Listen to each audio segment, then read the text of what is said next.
Hello, আসসালামু আলাইকুম everyone. সকাল সকাল ঘুম থেকে উঠে দাঁত ব্রাশ করতে বাইরে চলে আসলাম আমি আমার মেয়ে। এখানে পিঠা বানানো হচ্ছে, নোয়াখালীর খোলাজা পিঠা, সাথে আছে ভাজি আর চা। আমি আমার মেয়ে অপেক্ষা করছি কখন হবে আমরা খাবো। কোথায় আসছো আলিয়ানা? এখন কি নাস্তা খেয়েছো?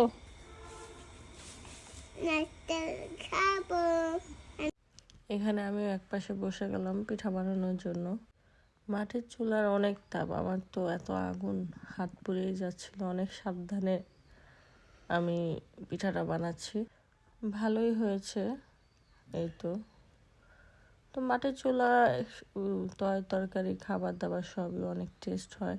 তো এই তো আমাদের নাস্তা হয়ে গিয়েছে, আমি আমার মেয়ে খেতে বসে গিয়েছি। এই যে দেখুন, খুবই টেস্ট।